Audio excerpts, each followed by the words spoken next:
अस्सलाम वालेकुम बच्चों, कैसे हैं आप सब। उम्मीद करते हैं आप लोग ठीक होंगे। आज का हमारा केमिस्ट्री क्लास 9 का जो टॉपिक है वो है इंथाल्पी। तो जैसे कि मैंने प्रीवियस लेक्चर में आपको बताया था, इंथाल्पी क्या होता है? टोटल एनर्जी, ठीक है, किसी भी कंपाउंड की, किसी भी चीज़ की जो टोटल एनर्जी है उसको हम बोलते हैं इंथाल्पी। ठीक है, जैसे कि जो है हम पानी बॉयल करते हैं, उसके लिए हम जो है मिसाल के तौर पर 100 किलो जूल उसको हम एनर्जी दे रहे हैं पानी गर्म करने के लिए। तो क्या है, उसमें जो 100 किलो जूल है वो उसकी एनर्जी है, टोटल एनर्जी है। ठीक है, तो टोटल एनर्जी को हम बोलते हैं enthalpy. The total amount of heat energy, heat energy जो है वो टोटल अमाउंट, ठीक है, present in a molecule, molecule में जो मौजूद होती है under standard condition. Standard condition मतलब एक स्टेबल हालत में, स्टेबल हालत मतलब जो उसकी असल हालत होती है। जैसे पानी असल हालत में लिक्विड फॉर्म में होता है ना, ठीक है, जो उसकी असल हालत है ना उसी फॉर्म में ही हमने लेना है। ऐसे नहीं है कि हमने बर्फ ले लेनी है, वो उसकी असली हालत नहीं है पानी की। ठीक है, तो हमने मॉलिक्यूल कौन सा लेना है? जो उसकी स्टैंडर्ड कंडीशन में हो, जो उसकी असली हालत में हो। जैसे ऑक्सीजन गैस की फॉर्म में होता है तो हमने इसी में लेना है। 0 डिग्री सेंटीग्रेड टेम्परेचर जो है वो 0 एंड प्रेशर कितना हो 760 मिलीमीटर। इस also called its heat content, इसको हम हीट कंटेंट बोलते हैं। ठीक है, अब enthalpy is the measurement of energy. Enthalpy क्या है? एनर्जी की पैमाइश है। इंथाल्पी में हम एनर्जी की पैमाइश करते हैं कि एनर्जी कितनी इस्तेमाल हो रही है, कितनी निकल रही है, कितनी दाखिल हो रही है किसी भी सिस्टम के अंदर, इन अ थर्मोडायनामिक सिस्टम। ठीक है, the quantity of enthalpy, enthalpy की जो मिकदार है is equal to the total heat of a system. जो इंथाल्पी की जो क्वांटिटी है वो टोटल हीट के इक्वल होती है। ठीक है, अब इंथाल्पी को हम रिप्रेजेंट करते हैं एच के साथ। ठीक है, क्यों इसको एच के साथ कहते हैं? अब इसका यहाँ पर एक बहुत इंपॉर्टेंट क्वेश्चन बनता है कि इंथाल्पी और चेंज इन इंथाल्पी किसको कहते हैं? इंथाल्पी होता है total energy, while the change enthalpy which a system undergoes is represented. जो होता है ना इंथाल्पी, उसको हम रिप्रेजेंट करते हैं एच के साथ। ये इंपॉर्टेंट एमसीक्यूज है और बच्चे जो है वो ई से इंथाल्पी है तो वो ई पे लगाते हैं। ठीक है, अब चेंज इन इंथाल्पी कहते हैं डेल एच को। ठीक है, डेल एच से रिप्रेजेंट करते हैं चेंज इंथाल्पी को और सिर्फ एच से करते हैं इंथाल्पी को। ठीक है, अब the total enthalpy of a system can not be measured directly. ये क्वेश्चन है बच्चों कि टोटल इंथाल्पी को हम डायरेक्टली मेजर क्यों नहीं कर सकते? क्योंकि देखें कोई भी है ना मॉलिक्यूल, ठीक है, हमने ये पानी का ना मॉलिक्यूल लिया, पानी हमने थोड़ी सी मिकदार में लिया। अब इसके अंदर बहुत ज़्यादा मिकदार में लाखों करोड़ों की फॉर्म में मॉलिक्यूल होंगे।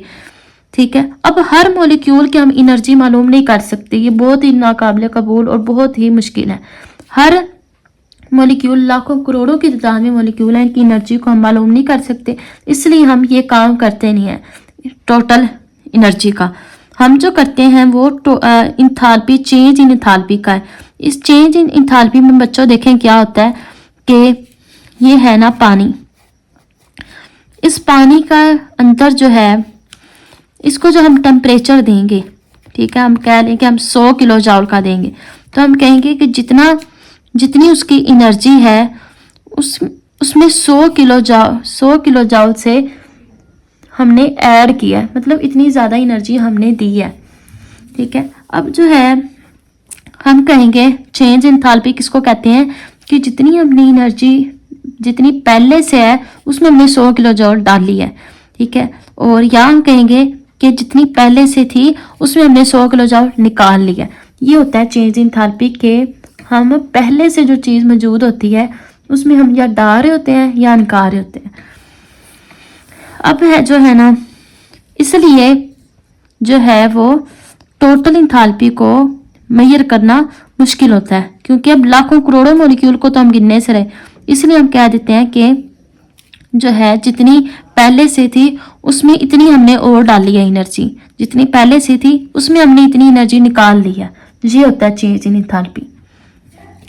अब change in enthalpy brought about in a system can be measured comparatively easily.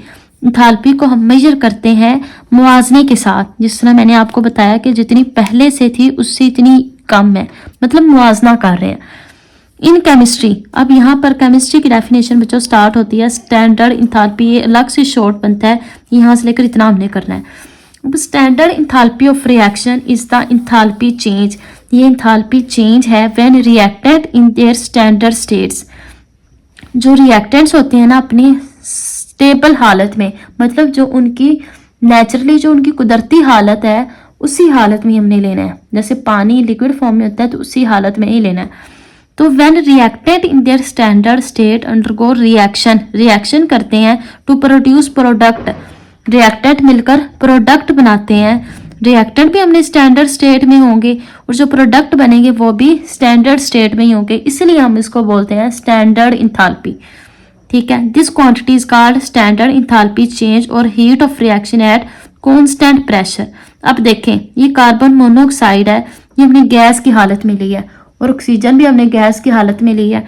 ये मिलकर जो रिएक्शन बनाएंगे, ये रिएक्टेंट है, इन दो रिएक्टेंट ने मिलकर प्रोडक्ट बनाया है, ये भी जो है वो स्टैंडर्ड स्टेट में है, मतलब स्टैंडर्ड ही हालत में है, इसलिए हम इसको बोलते हैं स्टैंडर्ड इंथाल्पी।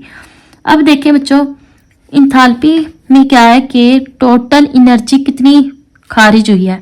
अब जब हमने ये रिएक्शन कराया ना, तो इसमें टोटल जो एनर्जी खारिज हुई है वो -566 है। मतलब जब हमने ये रिएक्शन कराया तो इतनी एनर्जी उसमें खारिज हुई, इसलिए हमने इसको रिप्रेजेंट किया डेल एच के साथ, del H naught, standard enthalpy है ये। अब the reaction in this system as दस एक्सोथर्मिक, ये जो रिएक्शन है बच्चों एक्सोथर्मिक है। एक्सोथर्मिक की सबसे बड़ी निशानी क्या है कि माइनस में होगा साइन। ठीक है, ये रिएक्शन एक्सोथर्मिक है। ठीक है, of heat energy which is given to the surrounding. ठीक है, इसके बाद जो हमारा नेक्स्ट टॉपिक है वो है how is heat energy transferred. ठीक है, अब हम वो पढ़ते हैं।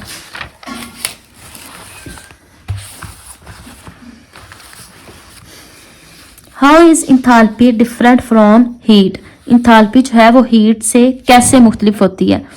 Heat is a form of energy, heat जो है वो एनर्जी की फॉर्म में होती है, एनर्जी की शक्ल में होती है, that flow from hot body to a cold body, जो कि फ्लो होती है, ट्रांसफर होती है हॉट से कोल्ड की तरफ।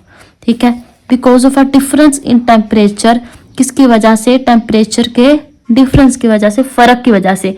मिसाल नहीं, जैसे देखो बच्चों, जब हम सालन बनाते हैं, खाना बनाते हैं, तो चम्मच जो होता है, जो छोटा चम्मच हम लेते हैं, उसको हम थोड़ी देर के लिए अंदर खाने के अंदर रखे रहने दें, तो क्या होगा, जहाँ से हमने पकड़ा होगा और जहाँ पर ये देखें ये चम्मच है ना, यहाँ से हमने पकड़ा हुआ है और बाकी जो आगे वाला पार्ट है वो खाने के अंदर है, वो अब गर्म है, जहाँ से पकड़ा हुआ है वो ठंडा है।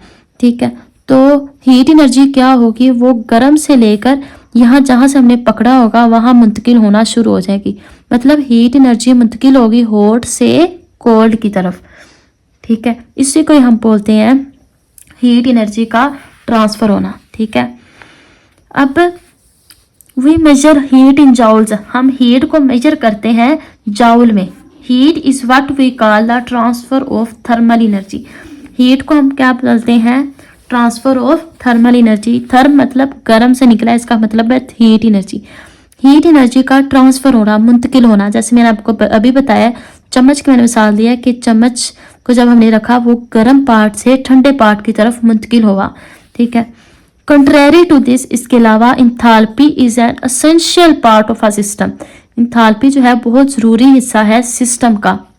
Since it depend on the number of molecule, ये डिपेंड करता है किस पे, मॉलिक्यूल्स की तादाद पे। ठीक है, कि उस मॉलिक्यूल, उस सिस्टम के अंदर जो है वो कितने मॉलिक्यूल हैं। ठीक है, इट्स केमिकल कंपोजिशन, के वो किस किस चीज़ से मिलकर बने हुए हैं, कि उसके अंदर कौन कौन से एटम है, उनकी बनावट क्या है, एंड इट्स स्ट्रक्चर, उनकी साख्त क्या है। ठीक है, इंथाल्पी बहुत ज़रूरी है। ठीक है, किसी भी सिस्टम के लिए बहुत ज़रूरी हिस्सा है इंथाल्पी। ठीक है, और इसमें हम क्या देखते हैं कि कितने मॉलिक्यूल की तादाद उस सिस्टम के अंदर है। Heat is not essential part, अब जबकि हीट जो है वो इतना ज़रूरी हिस्सा नहीं है सिस्टम का, क्योंकि देखिए हीट जो है वो हम कभी आ रही है कभी जा रही है। ठीक है, जबकि इंथाल्पी ये ज़रूरी हिस्सा है, टोटल एनर्जी उसमें कितनी है। ठीक है, it just comes and goes, heat energy आती है और चली जाती है। मतलब जब हम गर्म करेंगे तो हीट होगी, जब हम उसको ऐसे रख देंगे वो तो ठंडी हो जाएगी। तो हीट एनर्जी आती जाती रहती है, लेकिन जबकि जो है इंथाल्पी जो है वो रहती रहती है। वो अलग बात है कि वो कम ज़्यादा होती रहती है, लेकिन इंथाल्पी एसेंशियल पार्ट है। When heat leaves और enters a system, जब हीट दाखिल होती है या लीव होती है सिस्टम के अंदर, it results in a change of enthalpy, उसमें क्या होता है, इंथाल्पी में चेंज आ रहा होता है, ठीक है। एट अ कांस्टेंट प्रेशर, अगर प्रेशर कांस्टेंट होगा, सेम होगा, the enthalpy change is equal to heat evolve और अब्सॉर्ब। जब प्रेशर सेम होगा, एक जैसा होगा, तो जो इंथाल्पी चेंज है वो इक्वल हो जाएगी हीट इवॉल्व के या हीट अब्सॉर्ब के।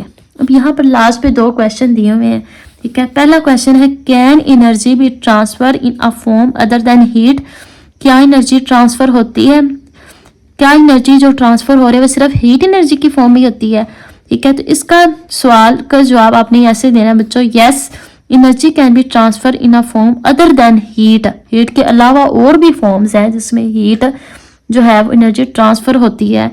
This can be, light energy भी है, क्योंकि देखिए लाइट से भी हीट खारिज हो रही है, हरारत आ रही है। इलेक्ट्रिकल एनर्जी और वर्क एनर्जी, ये आपने इसका जवाब लिख देना। Why it is not possible to calculate the enthalpy, enthalpy को कैलकुलेट करना पॉसिबल क्यों नहीं है, क्योंकि सिंपल सा जवाब है बच्चों, क्योंकि उसमें बहुत लाखों करोड़ों की तादाद में एटम मॉलिक्यूल होते हैं और हर एटम मॉलिक्यूल की एनर्जी को गिनना मुश्किल होता है, ठीक है। ये आपने सिंपल इसका जवाब दे देना है। उम्मीद करती हूँ आपको समझ लग गई होगी टॉपिक की। मिलते हैं एक नए टॉपिक के साथ, तब तक के लिए अल्लाह हाफिज़।